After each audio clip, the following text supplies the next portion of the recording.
Hem tingut aquesta idea de fer una lectura seleccionada de passatges de la crítica a la raó pura en català-valencià i cadascú dirà, són tots membres del grup que llegeix els divendres la crítica a la raó pura, que ens trobem ara a l'idealisme, la refutació de l'idealisme ja conclosa. Cadascú llegirà un passatge curtet i dirà per què l'ha triat.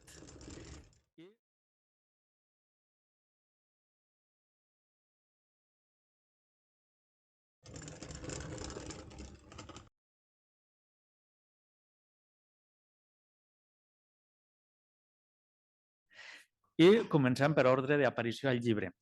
El primer passatge és l'inici del pròleg a la primera edició, 1781. Són les pàgines 7 i 8 de l'edició de l'Acadèmia. I diu com segueix. La raó humana té el singular destí, en un gènere dels seus coneixements, de veure's assetjada per preguntes que no pot defugir, car li són plantejades per la mateixa naturalesa de la raó, però que tampoc no pot respondre, que el depassen tota facultat humana.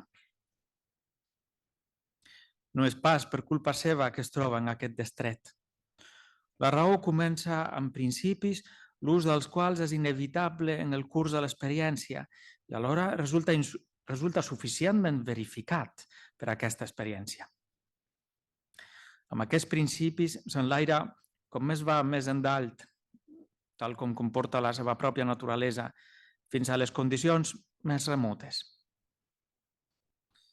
Però com que s'adona que d'aquesta manera cal que la seva tasca resti sempre imperfecta, perquè les preguntes no s'acaben mai, es veu obligada a empatar-se en principis que ultrapassen tot possible ús empíric i que, això no obstant, semblen tan poc sospitosos que fins la raó humana comuna hi està d'acord.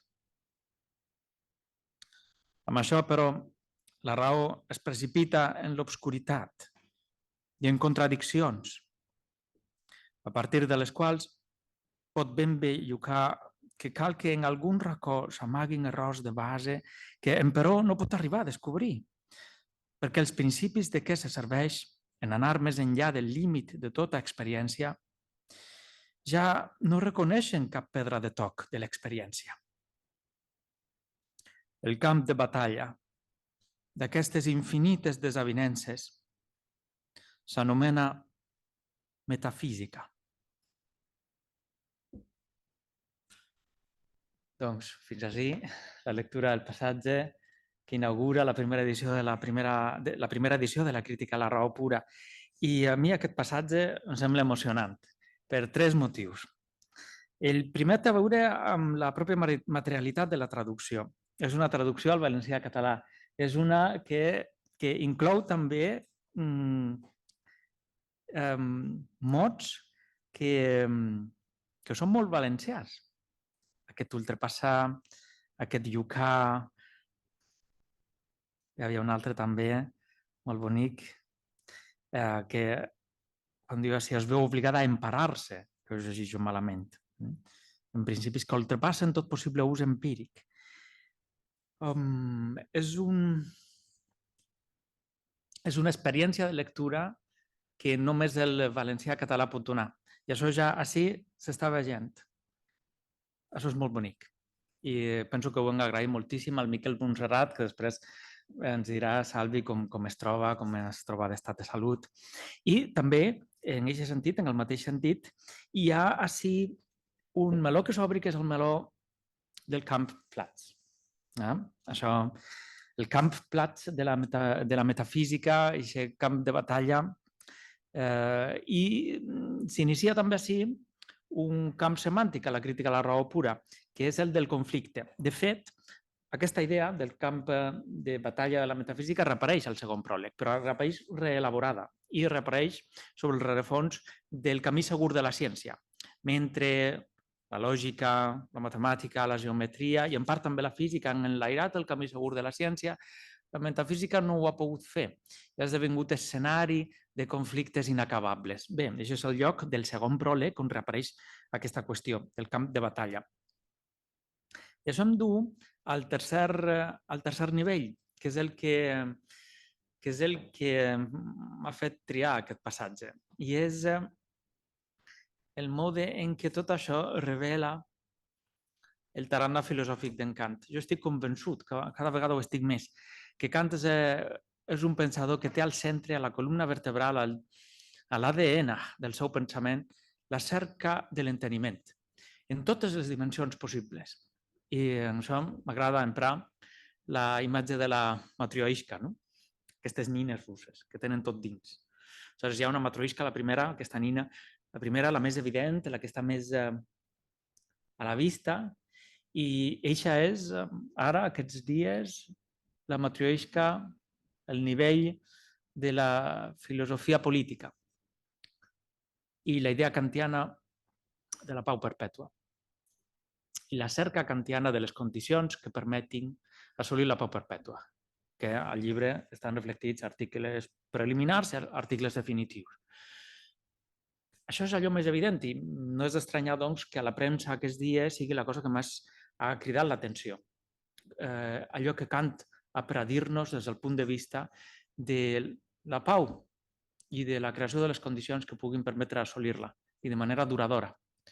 Però, clar, aquesta matrioishka, que és la més visible, amaga d'altra, que està en el nivell de fundamentació immediatament inferior, que és la matrioishka de la filosofia moral. I així també Kant és un autor que està cercant l'enteniment, està cercant les condicions universals que puguin permetre'ns de parlar d'ètica i d'assolir un nivell que sigui compartible, que és una qüestió que a la Universitat de València heu treballat, Jesús Conill, Adela Cortina, altres, de manera magistral, no?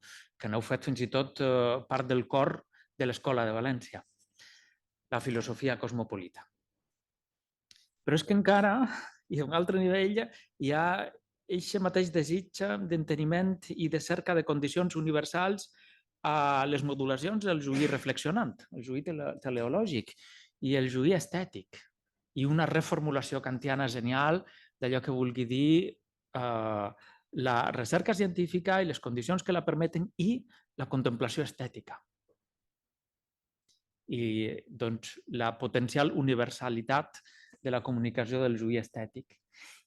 I en el cor de tot això, la cerca de condicions d'universalitat en el juí determinant i doncs en la objectivació del món de l'experiència i doncs en el món del coneixement.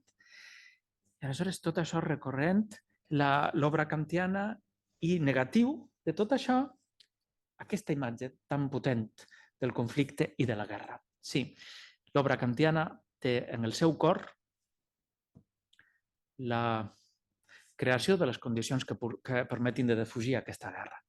I per això em sembla que l'inici de la crítica és un document programàtic i parla moltíssim del tipus de persona que havia de ser el nostre Kant i del tipus de projecte filosòfic que tenia Co i que té la cerca de la pau en el seu motor. Em sembla emocionant i penso, jo personalment, li estic molt agraït a en Kant per tot això.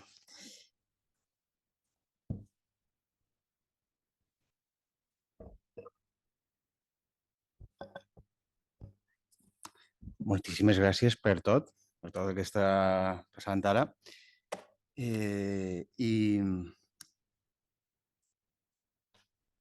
Sí. La meva sessió és un record que tinc de la... Bueno, la primera vegada que vaig llegir això va ser per a mi un canvi. Escolta, que no t'has presentat, Juan Pablo García, membre de Cant València. Sí, jo soy Juan Pablo García i filòsof de raza. Va. Bien. Pues, a ver, hago un poquito la presentación.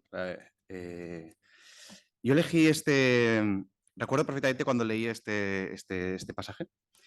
Era estudiante aquí de la Facultad de Filosofía y, bueno, estaba instruido en nuestros clásicos postmodernos de ahora. Estaba compaginando estas lecturas. Me acuerdo más, yo cogí el primer Pedro Rivas para leer en los cursos de Historia de la Filosofía Moderna. Y claro, acostumbrado quizá, había leído las palabras y las cosas, y, ¿no? Y un poco estas tendencias, ¿no? De que a veces uno, después de tanta filosofía lingüística, a veces parece uno, ¿no? Que confunde las palabras con las cosas y viceversa, y uno ya no sabe en qué está, ¿no? De repente, cuando terminas de leer cómo Kant ubica el espacio y el tiempo, después de leer los prólogos y tal y cual, de repente, pues me encontré este párrafo. ¿Y por qué digo esto? La primera sensación que tuve aquí es decir, esto parece ciencia rigurosa, ¿no? En un sentido que tiene mucha connotación filosófica, y por otro lado, esto ha sido de escuchar ahora, tal como empieza este prólogo, el primero de Kant, efectivamente, pone la metafísica como principal campo de batalla y como un campo que está todavía por resolver. Claro, nosotros que somos, yo por ejemplo, cuando era estudiante había nacido en la sociedad, yo estudié posfilosofía, parece ser, por lo menos no digo específicamente por lo que fuera lo que se estudia aquí, pero todo era posfilosofía, y entonces también era una época posmetafísica por muchas cuestiones. Y entonces, sin embargo, y también en parte, y por eso también agradezco mucho esta traducción y las traducciones de las obras primarias, porque claro, hay corrientes de interpretación inglesa que dicen que, bueno, que Kant es un pensador que destruye la metafísica por completa. Y sin embargo, yo sigo convencido hoy de que esto es el libro de la metafísica trascendental, cómo funciona la metafísica trascendental. Y me gusta mucho que se lea este pasaje primero porque así es como se va consolidando. Y entonces, el pasaje que he elegido yo es uno que todavía me sigo encargando de él. Y bueno, lo recuerdo, lo voy a leer ahora tal como lo recuerdo en aquel momento, porque me di cuenta leyendo a Kant mismo que eso de la posmetafísica y que Kant había destruido la metafísica para siempre y cosas así, digo, o bien los ingleses se han saltado estos pasajes, o bien tienen otras intenciones, o bien están leyendo a Carnap o alguno de estos y están diciendo, uy, pues claro, si es que es lo mismo. De todas formas, y termino ya y leo ya, no me extiendo más. Es verdad que Kant, precisamente en muchos pasajes lo parece. Si uno lee la dialéctica, parece Hume destruyendo a Leibniz, y si uno lee la analítica, ¿no? Parece Leibniz. Pero en verdad es Kant. Y es eso quizá lo que me gustaría leer ahora. Y luego, bueno, en fin, lo leemos. Voy a leer este pasaje, que es bastante conocido. I diu així, si anomenem sensibilitat la receptivitat de la nostra ment per a rebre representacions, en la mesura que és efectuada d'alguna manera, aleshores la facultat de produir per si mateixa les representacions o espontaneïtat del coneixement és l'enteniment. La nostra naturalesa comporta que la intuïció no pugui ser mai altra cosa que sensible, és a dir, que només contingui la manera com ens afecten els objectes. En canvi, la facultat de pensar, l'objecte de la intuïció sensible, és l'enteniment. Cap d'aquestes propietats no és preferible a l'altra. Sense sensibilitat no se'ns donaria cap objecte i sense enteniment no seria pensat cap objecte. Els pensaments sense continguts són buits. Les intuïcions sense conceptes són cegues. Aquest és el passatge. Res més, res més. I res més. Moltíssimes gràcies, Juan Pablo, però quin passatge més meravellós. Juan Pablo García, Mercedes Valle, que estàs així, membre del grup Cant València i una de les persones que ha fet més per a aquesta jornada, penso, perquè tu tenies aquesta idea des del principi d'aplegar els traductors. Fem-los parlar entre ells i fem-los barallar-se, que això seria molt bonic, que us hi baralléssiu així. No, això ho acabo d'afegir jo. Som tots pacífics, així, som kantians. Aleshores, Mercedes, endavant. Buenas tardes a todos y gracias. No sé cómo me atrevo a estar en esta mesa, pero bueno, aquí estoy. Yo he elegido una nota que siempre me ha fascinado, que es la nota del parágrafo 25 de la edición B158, y dice: el jo penso expressa l'acte de determinar la meva existència. Amb ell, doncs, ja hi ha donada l'existència, però encara no la manera com he de determinar aquesta existència, és a dir, com he de posar en mi el divers que li pertany. Això requereix una autointuïció, que es basa en una forma donada a priori, el temps, que és sensible i pertany a la receptivitat del determinable.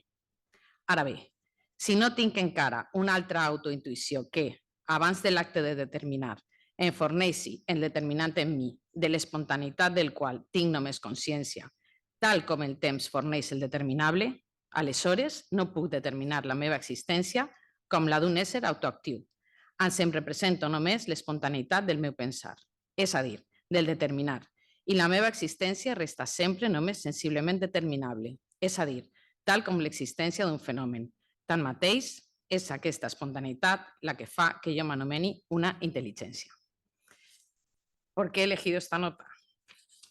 Pues la he elegido porque siempre me parece un trabalenguas. Porque aparece 9 veces la palabra determinar o derivadas. Yo tenía la sensación de que Kant me estaba diciendo algo muy importante y de que yo no lo estaba entendiendo. Y ahora, años después, tras todos estos años en el grupo, he querido volver a ella con más detalle. Me intriga mucho la razón por la cual Kant siente la necesidad de introducir esta nota. Sabemos de su objetivo de que todo quede explicado, su intención siempre educativa de explicarse. ¿Qué es lo que quiere aclarar aquí? A primera vista, parece que está repitiendo lo que acaba de decirnos de manera clara en el parágrafo 25. Incluso parece que en la nota es algo más enrevesado. Pero no podemos olvidar que nos encontramos en la edición B de la deducción de los conceptos puros del entendimiento. No hay duda de que el yo pienso acompaña a todas nuestras representaciones y en tanto lo hace, expresa el acto de determinar nuestra existencia. El problema nos lo encontramos cuando tenemos que llevar a cabo este acto y, en efecto, determinar nuestra existencia, llenarla de contenido, sintetizar lo múltiple que al respecto de ella nos es dado. En el parágrafo rechaza de manera terminante que podamos tener conocimiento alguno de nosotros mismos tal como somos, debido a que nuestra inteligencia, el yo pienso, está sometida en esa tarea de enlazar lo múltiple a una condición limitativa. Solo, meramente, dispone de aquello que nos es dado a través de la intuición sensible y el sentido interno, el tiempo. Y eso no cambia ni siquiera en lo que suponemos más directo, en lo más central, en aquello en lo que nos apoyamos tanto a nivel emocional como sensible e intelectual, nosotros mismos, nuestra existencia. No tenemos intuición intelectual alguna, ni siquiera de esto. La intuición sensible cobra por ello un papel preponderante. Y por eso creo yo que está la nota. En ella nos deja una salida, una justificación de dos cosas. Una, que nuestra autoconciencia de nosotros mismos no es una mera apariencia. Y dos, que el foco que en la edición B pone en la espontaneidad tiene un suelo en el que apoyarse. Nos percibimos, nos llamamos a nosotros mismos como inteligencia de manera legítima, porque ese yo pienso, esa conciencia de mí mismo, la unidad sintética originaria de la percepción, ese pensar que es, como tal pensar, espontáneo, implica necesariamente que soy, que existo. ¿Suena cartesiano? Siguen, por tanto, siendo el yo pienso y su capacidad de expresar un misterio y mi existencia determinada un fenómeno más. Doncs moltíssimes gràcies, Mercedes, però que interessant. Permetiu-me que digui una cosa, i és que coses que han sorgit així, que han aparegut, relatives a termes, alguns de nosaltres hem esmentat diversos termes, no?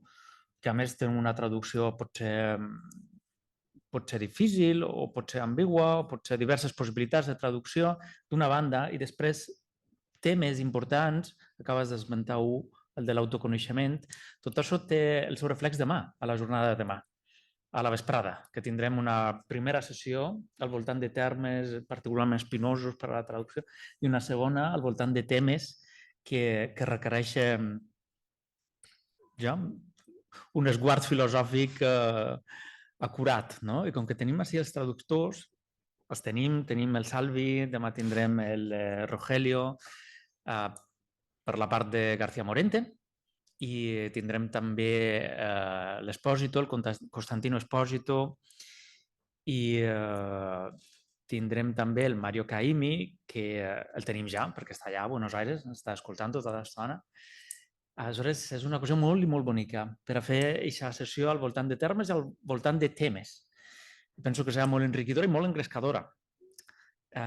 I doncs fa molt bona parella amb aquesta taula de textos seleccionats, dels quals ens queda encara un, que és el text que ha seleccionat la Sandra García Navalón, membre també del grup que llegeix els divendres, tots els divendres a les 10 del matí, la crítica a la raó pura i coordinadora, supereficaç i superdiligent d'aquestes jornades. Doncs endavant, Sandra. Bueno, muchas gracias. Uy, esto no se puede arrimar más. Vale. Bueno, muchas gracias a todos por la asistencia.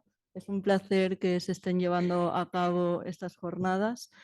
Y bueno, cuando uno piensa en elegir un único pasaje de la crítica de la razón pura para leer, es un ejercicio difícil. Yo me debatía entre varios, pero al final he elegido la nota al parágrafo 26 de la analítica trascendental, de la deducción trascendental, porque tiene cierto significado para mí dentro de lo que es mi investigación. Y bueno, voy a leer la nota y luego comento el porqué de esta elección. Así dice la nota. L'espai representat com a objecte, que és com realment hom l'ha de menester en la geometria, conté més que la sola forma de la intuïció, és a saber, conté la integració en una representació intuïtiva dels divers donats segons la forma de la intuïció, de manera que la forma de la intuïció dona només el divers de la representació i la intuïció formal la unitat. En l'estètica, jo havia situat aquesta unitat simplement en la sensibilitat, només a fi de remarcar que precedeix tot concepte, tot i que, en veritat, pressuposa una síntesi que no és pròpia dels sentits i per la qual esdevenen possible. En primer terme, tots els conceptes espacials i temporals. En efecte, com que és degut a aquesta unitat, en determinar l'enteniment, la sensibilitat, que es donen primàriament l'espai i el temps com a intuïcions, la unitat d'aquesta intuïció a priori pertany a l'espai i el temps i no pas al concepte de l'enteniment. Bé, pues la razón por la que he escogido esta nota es por su complejidad y por sus desconcertantes contradicciones cuando uno se adentra en ella y se dirige a atisbar cuál sería esta unidad entre la receptividad y la pasividad que permite articular los dos polos del conocimiento, entendimiento y sensibilidad. Y claro, aquí leyendo esta nota, que por cierto creo que conecta con todas las intervenciones que se han llevado a cabo y que tienen de las notas que habéis leído, ¿no? Y que tienen, creo, en el centro la receptividad. Y claro, aquí nos preguntamos si esta unidad se encuentra o en la unión de espacio y tiempo expuesta en la estética trascendental por Kant o en el entendimiento, por otro caso. Pero claro, vemos que Kant nos dice al final de esta nota, por eso pertenece de la unidad de esa intuición a priori al espacio y al tiempo y no al concepto de entendimiento. Así parece apuntar a algo más originario que constituye uno de los nudos problemáticos de la segunda edición cuando abordamos el concepto de experiencia. Para figuras como Cohen, considerado como uno de los intérpretes más precisos de Kant en el siglo XIX, esta nota sigue la oscuridad. De hecho, en las 3 ediciones de lo que sería su obra, que se podría traducir, aunque no está traducida, la teoría de la experiencia de Kant, ni menciona este asunto, pasa de puntillas. En cambio, otros autores, como Martin Heidegger, centrará sus esfuerzos en profundizar en esta unidad a través del término de sinopsis que Kant utiliza en la estética trascendental para distinguir este tipo de unificación respecto a la unificación que se da en el entendimiento. Así, se trataría de mostrar que la receptividad no proporciona simplemente lo diverso en la intuición, sino también la unificación de este diverso, que es lo único que asegura la autonomía de la donación que se da en el espacio y el tiempo. Y con ello se apuntaría a ese horizonte de lo que se ha llamado también Felipe Martínez Marzoa, entre otros, como desconocida raíz común, término que utiliza el propio Kant, entre el entendimiento y la sensibilidad. Y este también es un pilar de la diversidad interpretativa de las lecturas de Kant en el siglo XX y que tienen en juego el nudo central de la crítica de la razón pura.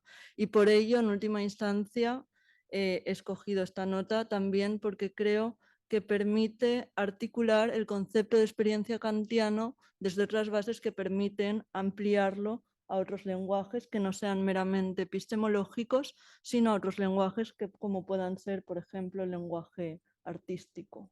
Y bueno, este es un poco muy resumidamente el motivo por el que he escogido esta nota. Muchas gracias. Moltíssimes gràcies, Sandra. I com que tenim encara qualque minutet, potser podríem fer una cosa bonica, i és, hi ha algú que tingui en ment un passatge que diria, això estaria bé llegir-lo, i que ho tingui en ment i que a més s'arrisqui a dir, i per què? Per què ha triat aquest passatge? També el Mario Caimi, que està a casa, potser té en ment un passatge i diu, llegiu-lo, a veure com sona en valencià català, en català valencià. Això us deixo pensar un momentet, Us deixo pensar. Sí. Ei, Mario, doncs endavant. I Mario, a més, és una persona molt corajosa perquè està escoltant-se tota el reguisell de tot això en valencià, català, català-valencià i està superfeliç. El veiem allà a Buenos Aires. Mario, digue'ns. Sí, yo quería pedir que se leyera la versión que da el profesor Salvio Turró Tomás de un pequeño pasaje de la crítica. Lo hago porque mañana me va a tocar a mí hablar sobre las dificultades de ciertos pasajes, y el pasaje que voy a tomar es precisamente el que quisiera ver o oír cómo suena en catalán.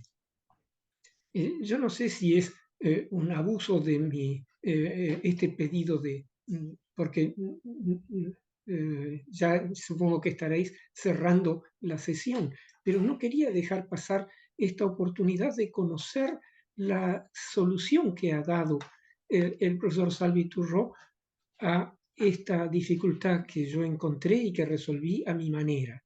La solución que le di la voy a explicar mañana, no hoy, pero por lo menos quisiera tener hoy esta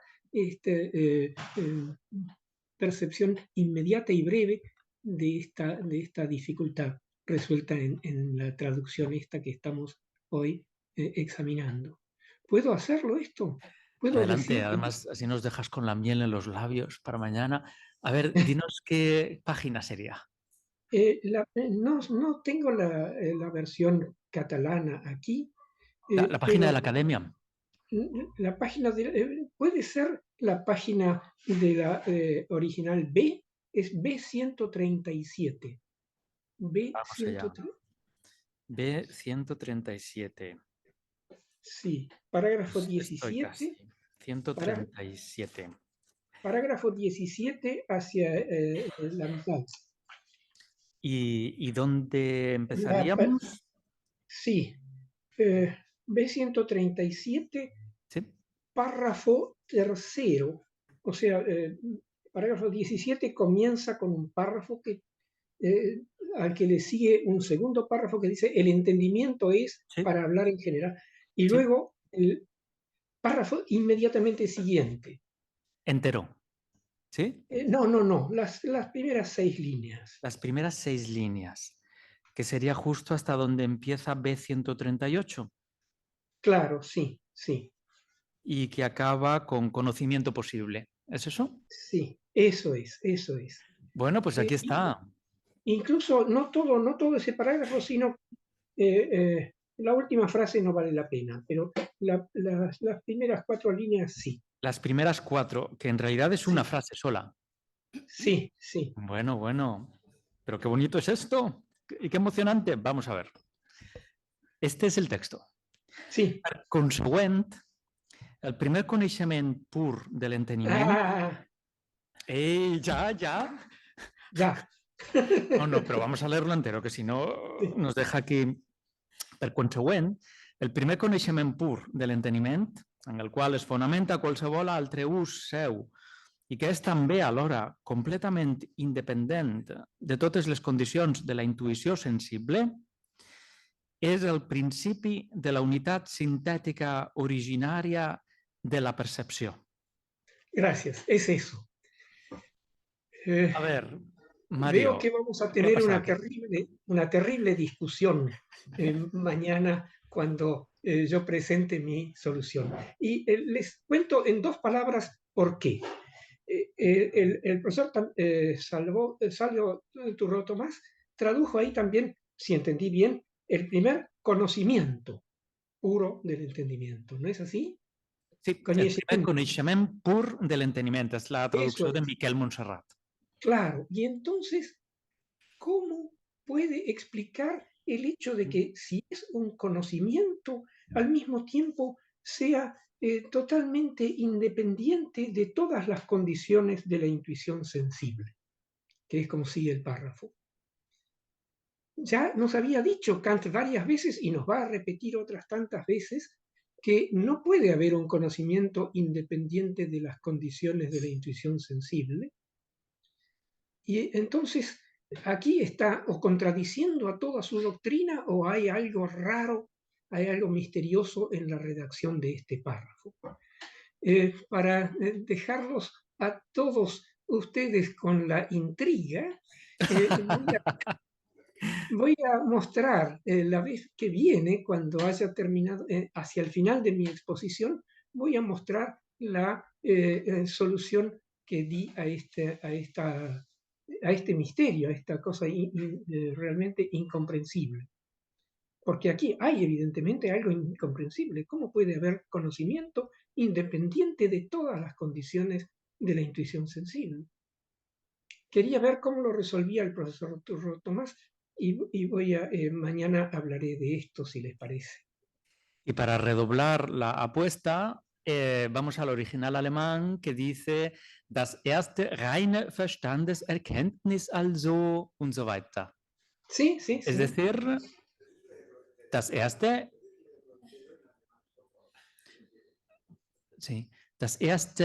Jesús Conill, que está aquí, pide que lo leamos entero en alemán. Das erste reine Verstandeserkenntnis also, worauf sein ganzer übriger Gebrauch sich gründet, welches auch zugleich von allen Bedingungen der sinnlichen Anschauung ganz unabhängig ist nun der Grundsatz der ursprünglichen synthetischen Einheit der Aperzeption. I clar, això és redoblar l'aposta perquè, efectivament, el primer Verstandeserkenntnis, coneixement de l'enteniment, que està així traduït, coneixement de l'enteniment, pròpiament, reine, és a dir, pur. Aleshores, la traducció de Miquel Montserrat és literal. El primer, per consegüent, also, era així, also, el primer coneixement pur de l'enteniment, das erste reine Verstandeserkenntnis und so weiter. O sea que ahora la apuesta se ha redoblado. Mario Caimi, lo tienes mañana, no sé cómo es, en las carreras y todo eso, quien lo tiene más difícil es quien recibe más apuestas para luego ganar más. Sí. ¿Es eso o es al contrario? Si me permites, me gustaría redoblar todavía una vez más la apuesta, porque esto no es solamente una cuestión de palabras, sino que de esta definición que está en esta frase que acabas de leer, se explica qué es la apercepción trascendental, ¿no? De manera que la solución que demos a este enigma va a recaer o va a modificar nuestra concepción de lo que es la unidad sintética de la percepción. Y mañana volveremos sobre esto. Wow, y Mario Caimí, sabes que tienes un grupo de tifosi en los que leemos los viernes, hay un grupo de tifosi tuyos, ¿no? Que ahora mismo están diciendo, sí, esto es lo que había que hablar. Doncs, moltíssimes gràcies, Mario. I ja només ens queda uns minutets, 5 minuts, i deixeu-me... No, una cosa, hi havia algú així que tenia pensat llegir alguna cosa? Hi havia algú que tenia pensat dir, per si de cas? Sí? Si no, deixeu-me que llegeixi jo una coseta per a cloure i anar a la pausa, que prové del primer prefaci, de nou, el prefaci a la primera edició, que si estan estan posats, sempre em faig... Sí, efectivament. Per faci la primera edició. Que en aquesta traducció a la catalana estan posats en l'ordre invers. Primer el segon i després el primer. I escoltem què diu Kant, què ens diu Kant. Kant, que té el poder, perquè ara ha fet 300 anys i 2 dies, aleshores és la setmana seva, és com l'octava, no? És com l'octava d'un sant, d'un esdeveniment religiós, sempre hi ha una octava. Hi ha el sant i la seva octava, hi ha la Pasqua i la seva octava. Doncs hi és Kant i la seva octava, i durant la seva octava té poders. Aleshores, i part d'aquests poders és adreçar-se a nosaltres avui directament. I què ens diu Kant? A la pàgina 20 de la primera edició de la crítica de la raó pura, en la versió de l'Acadèmia, diu el següent.